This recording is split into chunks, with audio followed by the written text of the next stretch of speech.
My name is Charles C. Chaz Mulcahy. I was there when General of the Army Douglas MacArthur came to Milwaukee on April 27, 1951. I was an 8th grader at St. Monica School in Whitefish Bay, Wisconsin. And in our family, during World War II, he was a topic of discussion. I was pretty young at that point, but I remember my father consistently talking about General MacArthur and how impressed he was with his military victories.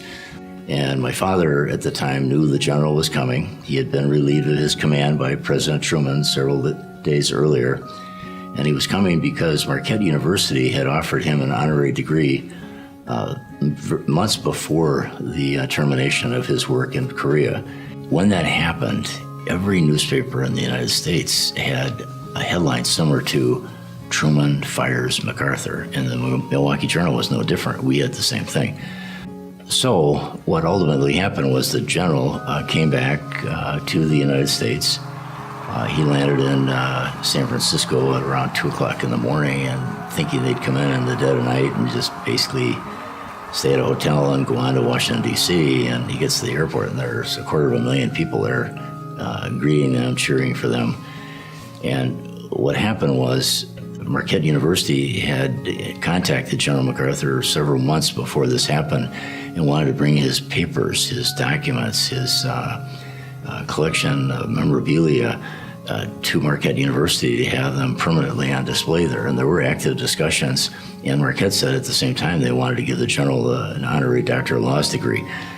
And that was agreed upon, the degree, but not the collection. There's a different tale on that. That collection ended up at Norfolk, Virginia, which is now the MacArthur Museum, and that's where General MacArthur's mother is buried in Norfolk, and that's where the people at Norfolk donated their original county building. It's a historic building for that purpose, so that didn't happen. Back to Milwaukee, the general now is flying in, and the news is different then in that they gave the parade route, the times, everything, so people knew if they came downtown that you could see the general in the parade coming into Milwaukee. So my father, I have 5 brothers, and the 4 younger ones were too young for this. They were 9 years or more younger than me.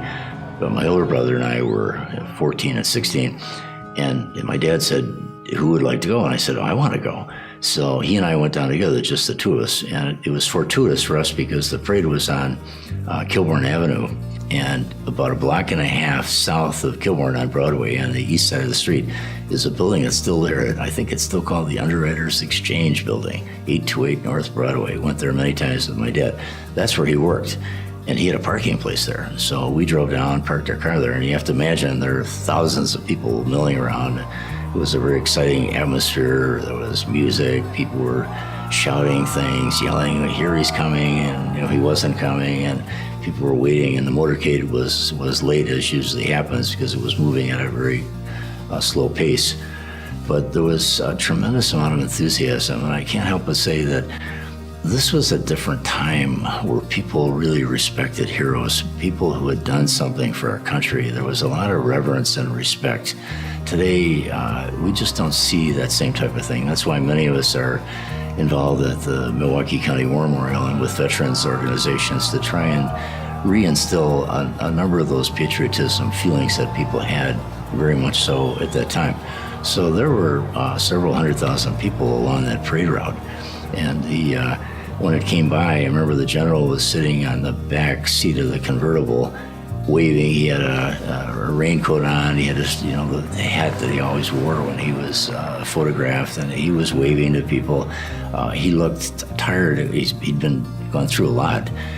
When the general was seen a couple blocks away, people just started screaming and yelling, "There's MacArthur," and there's this roar coming over the crowd, and they're just not standing there thinking, "This is great. This is one of the most exciting things I've ever seen in my life."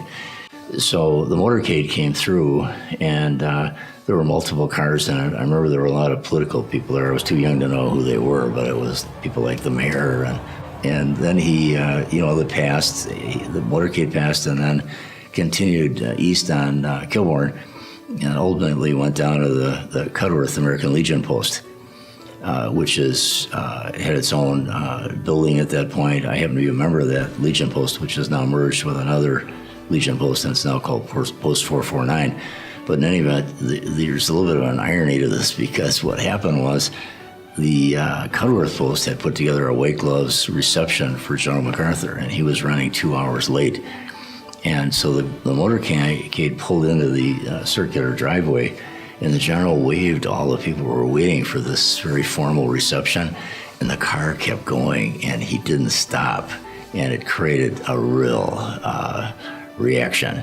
So it took several years for certain people to recover from that, but it wasn't really his fault. It was just the parade was moving so slowly, they had to get to 2 locations. One was what became MacArthur's Square, which is directly east of the Milwaukee County Courthouse, which was dedicated that day, and the general spoke at that dedication, and there were 40,000 people there. There are photographs of it. It's just a spectacular event where he made that presentation.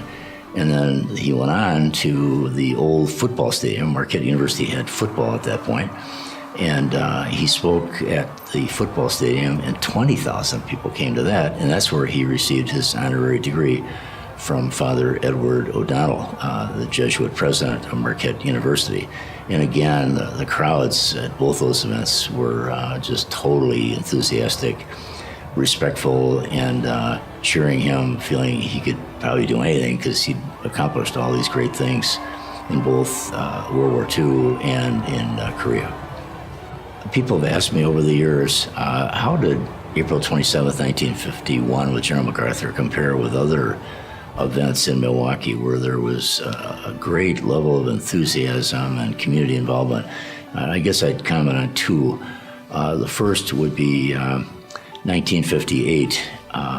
The Milwaukee Braves won the World Series and beat the New York Yankees. And, we were the Bush League team that beat them. And it was a huge World Series decided in the 7th game. And when it was over with, pandemonium reigned, and downtown closed down. There were people, cheering and so on. But that's different than a motorcade coming through where the whole city shut down and where everyone was interested, not just the sports people. So that was one. That would be 1958. The other one that I'd compare it to would be 1977. When Al McGuire's Marquette Warriors won the NCAA men's basketball championship. Again, the downtown area closed down, screaming, enthusiasm. It was down in Atlanta, Georgia, at the Omni, the game, so it wasn't in the area, so it was all, kind of reported on TV, and people followed.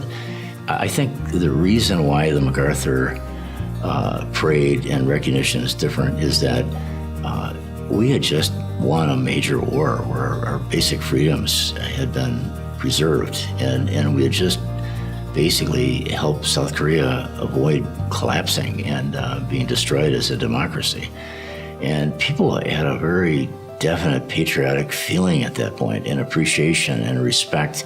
So when you look at the totality of Milwaukee, if you were to get a barometer and try and determine what percentage of people really were supportive of what had gone on, there was a lot of support, tremendous respect, and it was a high percentage of the people. Probably, if I were going to guess, there are always going to be a few detractors, but you had to have at least 80 to 90% of the people, were really supportive of what had been done, because he symbolized the success of America in the war in the Pacific and saving South Korea.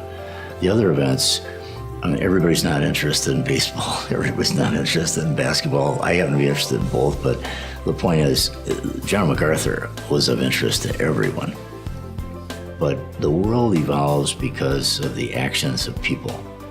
And whether for good or evil, the world evolves as a result of the actions that they take. We see that now in North Korea.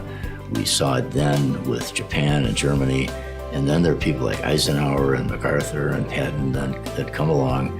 And MacArthur happened to have focused all of his energies on the war in the Pacific and the Pacific itself. So those 4 countries were tremendous benefactors of his vision and achievement. And today are great allies of the United States of America.